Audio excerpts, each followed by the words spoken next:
Good morning all. आज घूमने नहीं गया तो घर पे ही मैंने ये अपनी घर के आगे बंजर खोद दिया। फावड़ा और वो दिख रहा होगा आपको, फावड़ा और कुदाल, उससे अपने घर के आगे का मैंने आज इतना सारा बंजर को खोद खोद करके पसीना निकाल लिया।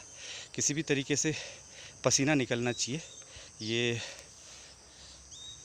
आपकी सेहत के लिए बहुत ज़रूरी है। डिटॉक्स होना, जैसे मैंने पहले ही बताया था, बॉडी को डिटॉक्स करना बहुत ज़रूरी है। तो उसी क्रम में आज मैंने ये बंजर खोदा। और मेरे साथ क्या था, पीछे मैं डायबिटिक हूँ और डायबिटीज़ इतनी बढ़ गई थी कि कंट्रोल होना मुश्किल था। तो डॉक्टरों ने डरा डरा के इंसुलिन शुरू कर दी और इंसुलिन भी 40 यूनिट सुबह और 40 यूनिट शाम लगनी शुरू हो गई थी। उसके बावजूद भी शुगर मेरा कंट्रोल में नहीं था। बड़े चैलेंजेज आ रहे थे, पैरों में सूजन आना, खुजली लगना घुटनों के नीचे, और दिन भर सुस्ती आना, और सर्वाइकल पेन, ये सारी दिक्कतें शुरू हो गई थी।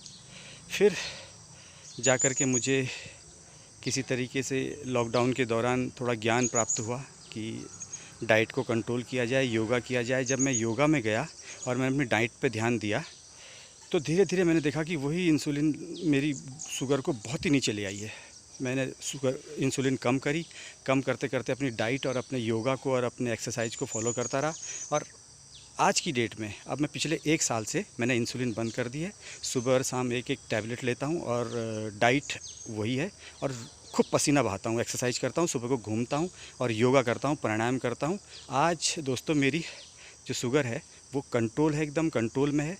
और वो चैलेंजेस जो थे, मेरे पैरों में सूजन आना और मेरे हार्ट बीट बढ़ जाना, रात को नींद नहीं आना, बेचैनी होना, बार बार पेशाब जाना, ये सारी परेशानियां आज मेरे साथ नहीं है और मैं एक स्वस्थ जीवन जी रहा हूँ। तो आप आज की डेट में हर 10 में से 8 आदमियों को डायबिटीज़ है। डायबिटीज़ अपने आप में कोई बीमारी नहीं है, ये एक अनबैलेंस्ड है, बॉडी का अनबैलेंस है। हमारा खान पान और हमारी दिनचर्या की वजह से ये ऊपर नीचे हो जाता है।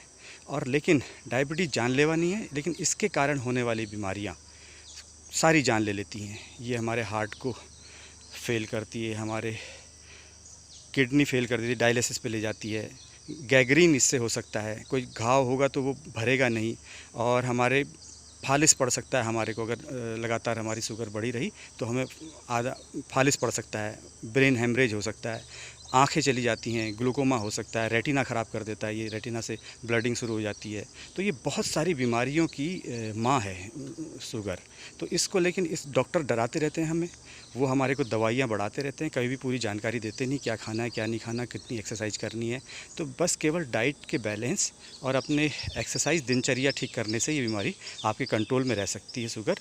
तो आप सब लोग इस टिक को अपनाइए और स्वस्थ रहिए। इन्हीं शब्दों के साथ आप सबका दिन शुभ हो। जय हिंद, जय माता दी।